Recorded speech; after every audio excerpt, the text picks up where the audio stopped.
This is the best soldering iron you can buy for the money. I don't actually think there's any competition except for a few other soldering irons that are basically this same product at basically this same price point. I made a video about it. This is not that video because it's got a problem. Despite what makes it so freaking good, it is stuck to the desk. It plugs into the wall. It can't go with me. And so if you're going to have a great soldering iron, then you need a great portable soldering iron. And we've seen a bunch of them over the years, the TS100, the TS101. But I'm going to show you a soldering iron today that takes what makes this the best soldering iron you can get and makes it portable. I'm Joshua Bardwell. You're going to learn something today. This soldering iron is the Sugon T21, and what makes it so good is that it steals its thermal design from a company named JBC. I feel like the people in the comments are going to go down and tell me, no, JBC didn't do it first. It was actually invented by so-and-so. Regardless, I know it from JBC. And here, this tip is still hot from when I pulled it out for the demonstration, so I'll just grab a cold tip. What makes it so good is the design of the tip. So the tip gets power via this pin here, and it has inside it has the temperature sensor, and basically it gets super hot, super fast. It is super accurate with the temperature, and you just get a lot done. Like, all you have to do is solder with it, and suddenly you're like, oh my god, I'm so good at soldering. Why did I ever think I was bad at soldering? In fact, I've argued that people learning to solder almost shouldn't use this iron because it makes you so good that then when you have kind of a crappy iron, you haven't developed like the skills you need. But today, I'm going to show you this. This is the Sequre S99. S99. It's not the 66S, it's the S99. And the reason the Sequre S99 is so good is that it uses the same, where's the tip? It uses the exact same tip design as we saw in the Sugon T21. And so, like, if these tips, and it really is the tips that are the special sauce, like the way that the tip takes voltage, the voltage that the tip takes, the specific location of the thermocouple inside the tip, and just the specific way that the tip moves heat through the tip and into the workpiece. That's the secret sauce.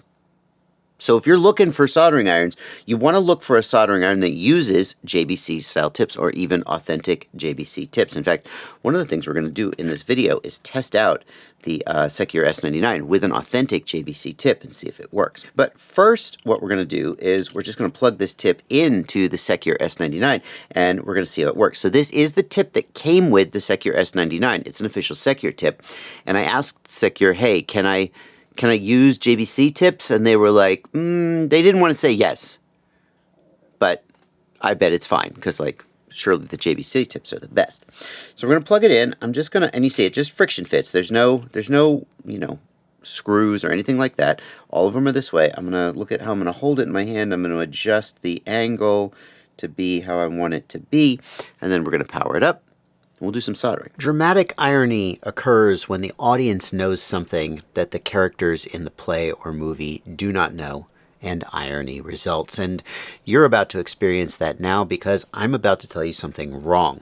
I'm about to tell you that this soldering iron can only take power from a USB power bank and not a direct DC source. That is incorrect. It only has a USB plug, but you can get a cable for it that lets it take voltage from any battery, any DC source. I will not discover that until later in the video. And because dramatic irony is so delicious, and because the process of me discovering my mistake I think is somewhat entertaining, I'm just going to leave it in. But I'm going to warn you about it beforehand, and you're going to have to watch closer to the end of the video before I have the light bulb moment and realize I've been a dumbass. It gets its power from USB-C only. So I've seen examples of this in the past that would have like a barrel plug. And the barrel plug has an advantage. The advantage of the barrel plug is that I can just grab a 6S battery, boop, I can plug that 6S battery in, plug it into the iron, and then the iron gets good and hot. Whereas with USB, well, here's the thing. Not all USB plugs are equal. You see here it says max 21 volts.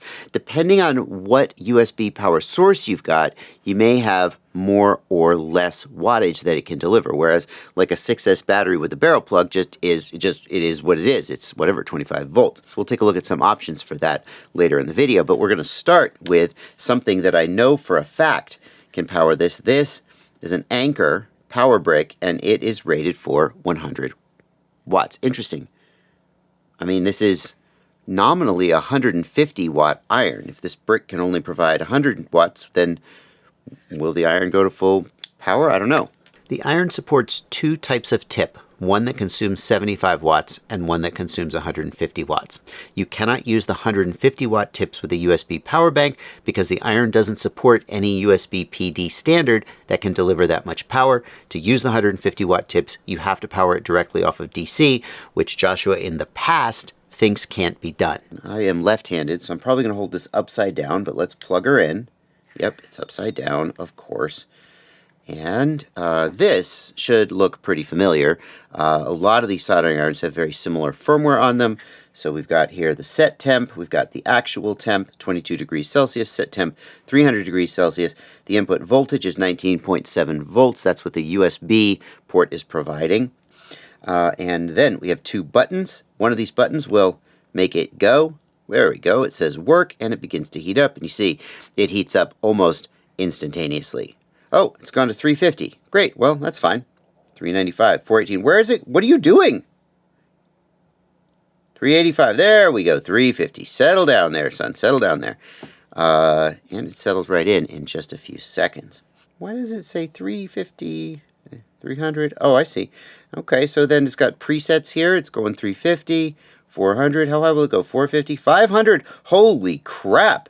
That's hot. Now, if you have used other soldering irons in the past, including the soldering iron I used to use, which was it's not a bad soldering iron, you may be used to having to run pretty hot. And that's because the thermal design of the tip is not as good. I've found that I used to run at 400 or 425 Celsius, and I can run these irons at, well, I haven't tested this one specifically, but my T21, I've found that I can run it closer to 350 or even 325 and do even relatively big joints with no problem whatsoever. So let's start by soldering on this 12 gauge wire. We'll put an XT60 on. This is about the biggest wire that I commonly solder on, and I'm not even going to add any flux, so we won't have the help of flux to help the solder flow. The iron is going to have to do all the work. If it goes really badly, I'll add flux, because Reminder that this is only at 75 watts, half the iron's potential power. And what I'm looking for is how fast, oh, boom. I was going to say what I'm looking for is how fast we see the wire heat up and suck that solder into itself, and it did it really fast. Let's see it again. We'll come from the side so you can see it more clearly. Boom, just like that. And what I want you to see here is that both of these wires, the solder has completely flowed through the wire. It's not like the solder was only on one side, but you can still see the old solder or the strands on the other side. The entire thing heated up very quickly. I couldn't ask for better. And if you've ever struggled, like with a big thick wire and the solder kind of just sits on the surface and doesn't sort of slurp its way through, yum, love that sound effect, didn't you? And you're globbing flux on, you're just trying and you're fighting it. It's because the soldering iron isn't putting heat into the wire. This did a great job. I have here an ESC. This ESC has been in my drawer for years. It is an old iFlight Sussex ESC, remember that? And we're going to put this XT60 onto this ESC. We're going to solder it. A lot of people struggle with this, so we'll do the positive pad first, and we'll save the suspense for the negative pad. Okay, we will heat it up. There we go, going up to temp, and it takes a couple seconds. And now, I want to be at 500. I didn't mean to put it at 500. I got to figure out how these buttons work. So we'll start with the positive pad. And what we want to see is just immediately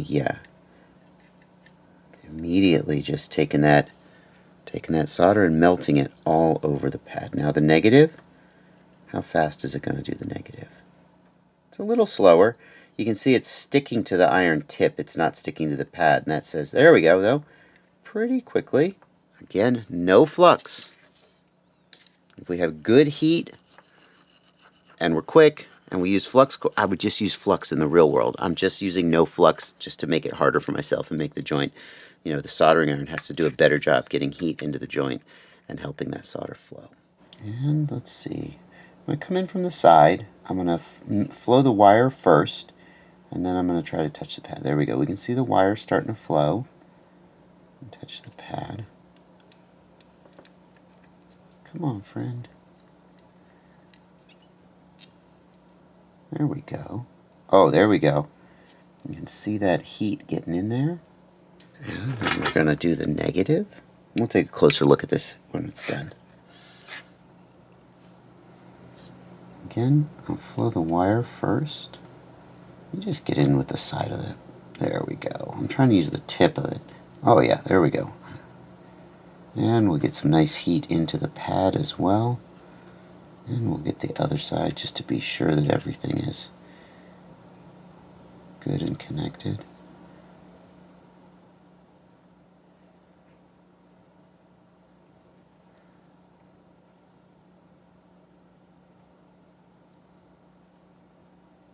Okay, so I'm going to show you. I'm having a little trouble here. You can see that it has not fully heated through. Right? It hasn't melted the pad. We still have a little bit of spacing here, and that means it hasn't melted through. I'm going to go ahead and add some flux, because that's what I would do in the real world. So here the iron struggles a little bit, but again, I remind you, this is only at 75 watts. It goes up to 150 watts when you are powering it from DC and not from a USB power supply like Joshua in the past is. Nevertheless, I'm going to show you how it is. I don't sugarcoat it. Okay, so we've established that this is a capable portable soldering iron, and what makes it special is that it uses these JBC style tips. And so then the question is, can it use an authentic JBC tip? Let's talk about that for a second. So you can get this style of tip. You can get them off of AliExpress is where I bought them. You can get them off of Amazon, and you might speculate that like the Chinese ones aren't as good as the official JBC ones. I've had fine results with the Chinese tips, but I did, when I bought my Sugon T21, I did buy a couple of authentic JBC tips because some of the people I talked to seemed to suggest that like they worked a little better or they were a little more durable, and I thought, well, why not? Well, why not? The answer is that the official JBC tips are like $45 or $50 a piece, and that's like half as much as this whole iron. So if you want to just, you know, buy the tips from Sequre or buy tips from off AliExpress, they should be okay. You're going to want to make sure you buy the C245. So these come in different sizes, different power ratings, and you can see this one says C245. Here is another one. This is an AliExpress tip, and again it says S245. There are different sizes. There's a smaller class, it's the C215 and 115, and they basically are used for smaller, finer soldering, and they have lower voltage and lower heat output. So don't try and mix and match. There are irons out there that can mix and match the tips. This is not one of them as far as I know, and the iron could be damaged if you put the wrong tip in because it'll have the wrong resistance. But this is a 245, so I should be able to just stick this sucker in here, and it doesn't quite go all the way to this marker. I suppose that's a marker for a JBC iron, and it should work just fine, right? Seems fine. Oh. Let me try again. No. It's rebooting. It did not like that. Let's try this one, C245. This is a AliExpress special. Oh, maybe it wasn't all the way in. No. Well, let's go back to the Sequre tip.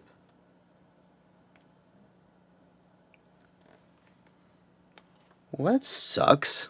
So this product page says that it supports 150 watt tips with 2.5 ohms of resistance and 75 watt tips with 5.5 ohms of resistance. And if I take my multimeter and I measure between these two parts of the Sequre tip, I get just about 5.5 ohms. Well, I get 6 ohms, but so, and I don't get that reading on anywhere else. So my guess is that this is like ground, power, and temperature. Let's measure one of the third-party tips. So this is a third-party tip.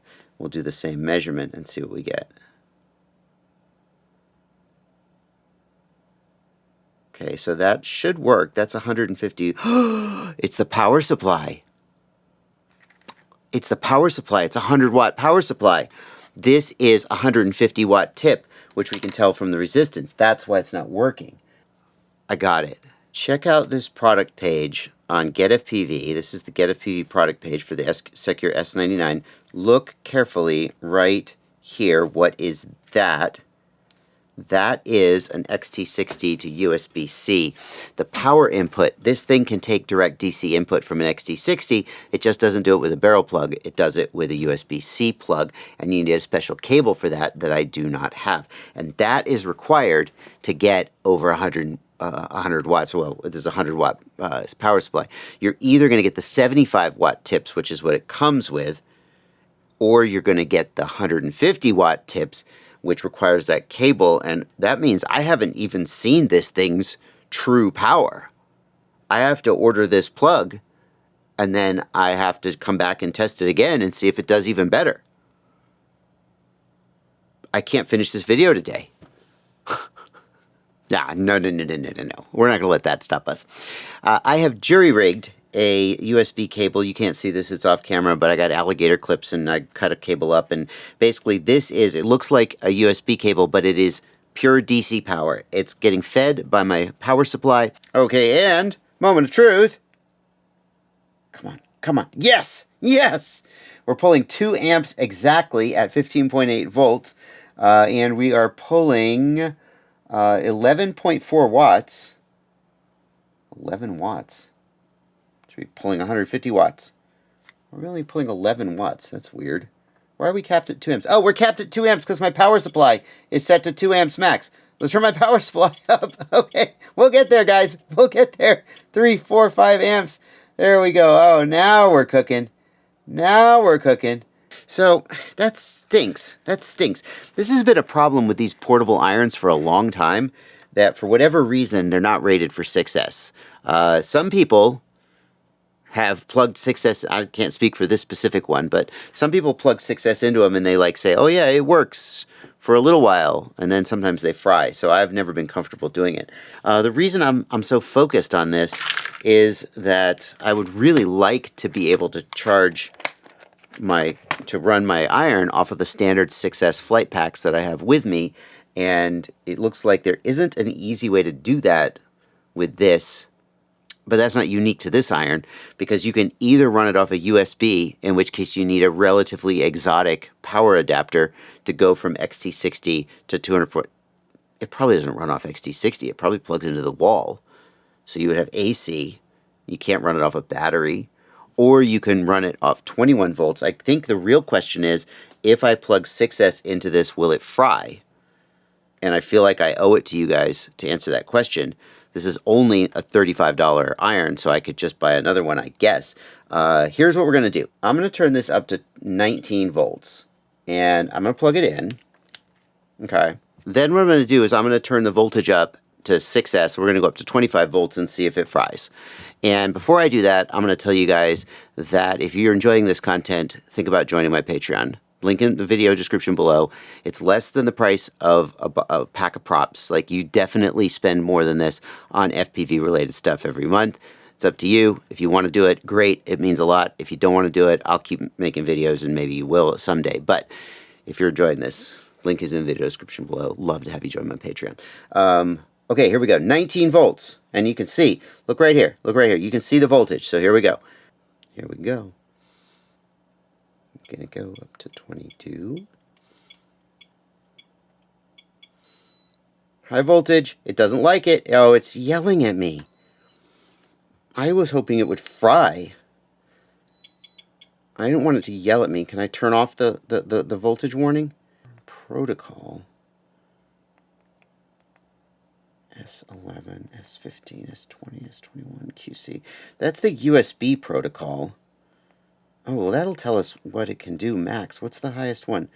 PD20. USB PD20 has a 100-watt ceiling. Well, that would suggest this cannot do 150 watts off of USB under any circumstances. So I can't even overcharge it to see if it fries, because it's just going to yell at me the whole time and say high volt, high volt, high volt, which I'm not going to work like that. That's silly. That being said, it worked pretty good. Like, it worked pretty good with the 75 watt tip. Let's go ahead, let's run it. We'll close out the video by running it at 15.8 volts, so a standard 4S battery, and we'll like solder on this ESC, and we'll see how it works with a 150 watt tip. And again, we'll go to 350 watts. We'll see how she do. Oh yeah, that's so much better. Like, I wondered why it took so long the last time.